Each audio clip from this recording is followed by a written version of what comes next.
નગરપાલિકાની ચૂંટણી માટે ભારતીય જનતા પાર્ટી ઉમેદવારોની સેન્સ પ્રક્રિયા યોજી છે અને જેમાં વાત કરીએ ખાસ ભારતીય જનતા પાર્ટી પ્રદેશ કક્ષાએથી આવેલા 3 પ્રદેશ મંત્રીઓએ જિલ્લાની 3 નગરપાલિકા અને 2 ખાલી પડેલ તાલુકા પંચાયત બેઠક માટે ઉમેદવારોની સેન્સ પ્રક્રિયા યોજી છે। સેન્સ પ્રક્રિયામાં લુણાવાડા નગરપાલિકામાં 7 વોર્ડ માટે 109 ઉમેદવારોએ દાવેદારી પણ નોંધાવી છે, જ્યારે બાલાસિનોરમાં 7 વોર્ડ માટે 77 અને સંતરામપુરમાં કહી શકાય કે લગભગ 80 ની અરાઉન્ડ એટલે કે 79 ઉમેદવારોએ દાવેદારી નોંધાઈ છે। સેન્સ પ્રક્રિયા સવારથી જ લઈને મોડી સાંજ સુધી ચાલી હતી। ઉત્સાહભેર કાર્યક્રમોએ ખાસ નેતાઓએ ભાગ લીધો છે અને ત્યારે હવે જોવાનું તે રહ્યું કે ભાજપ ઉમેદવાર તરીકે કોને પસંદ કરે છે। જૂનાગઢ વિસ્તરક સમિતિની આજે ચેમ્બર ઓફ કોમર્સ હોલમાં મીટિંગ મળેલી છે। એમાં 2 હેતુ હતા।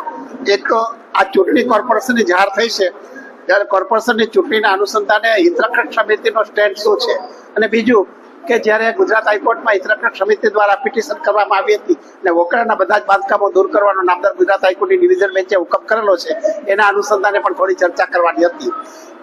આ સંજોગોમાં જ્યારે જેટલા લોકોએ અહીંયા પોતાના અભિપ્રાય વ્યક્ત કર્યા છે એમાં દરેકને કોર્પોરેશનના વહીવટથી સંપૂર્ણપણે અસંતોષ છે। એટલા માટે હિતરક્ષક સમિતિ દ્વારા અમે એક પ્રપોઝલ કરી છે દરેક પોલિટિકલ પાર્ટીને કે ભાઈ નો રિપીટ થિયરી રાખો। તમે જે બોડી અત્યારે જુનાગઢને નરકાગાર બનાવી દીધું છે એવી બોડીના એક પણ સભ્યને ફરી ટિકિટ નહીં આપો। એટલે સભ્યોને ટિકિટ નહીં આપો એટલું જ નહીં, એમના સગા વાલાઓને પણ ટિકિટ નહીં આપો, નહીં તો બીજા માર્ગથી ટિકિટ મળી ગઈ છે એવું લાગશે। આ એક હિતરક્ષક સમિતિનો આજનો એજન્ડા હતો। બીજું, હિતરક્ષક સમિતિ જે કોર્પોરેશનમાં જે ઉમેદવારો ઉભા છે એમાં ભારતીય જનતા પાર્ટીના હોય, કોંગ્રેસના હોય, આપના હોય કે અપક્ષ હોય, જે લોકો અમારી સિદ્ધાંતો સાથે સંમત છે એમને અમે ટેકો આપશું। આ સિદ્ધાંતોમાં ક્યાં છે? એક તો કોર્પોરેશનમાંથી કોઈ પણ પ્રકારનું વથ્થું લેવું નહીં, બીજા નંબરમાં કોર્પોરેશનના કોઈ પણ વહીવટમાં કોન્ટ્રાક્ટમાં ભાગ લેવો નહીં, પક્ષપલટો કરવો નહીં, અને કોર્પોરેશનમાં પાર્ટી કરતા જુનાગઢનું હિત જેમને હોય એ જ પ્રકારનું એને વલણ રાખવું। આવા સોગંદનામું કરીને જેને અમને આપશે એની અમો પ્રચાર માટે હોદ્દેદારો બધા જાશું, અમારી આખી ટીમ જશે અને કોઈ પણ પાર્ટીનો ઉમેદવાર હશે એને અમે ટેકો આપશું કે જેને જુનાગઢનું હિત પોતાના હૈયામાં હોય। અને બીજી વાત કે કદાચ આપણા ઉમેદવારો ઓછા ચૂંટાય અથવા ન ચૂંટાય તો પણ આખા વર્ષ દરમિયાન હવે પછી મીડિયા અને જ્યુડિશરી દ્વારા એવું આંદોલન કરવાનું છે કે જુનાગઢની માં કોઈ પણ પ્રકારનો કોર્પોરેશનના ભ્રષ્ટાચાર ન થાય, કારણ કે કોર્પોરેશનના ભ્રષ્ટાચાર અટકાવવા માટે એક તો મીડિયા છે અને બીજા નંબરમાં જ્યુડિશરી છે, તો એ પણ અમારું આંદોલન ચાલુ રહેશે।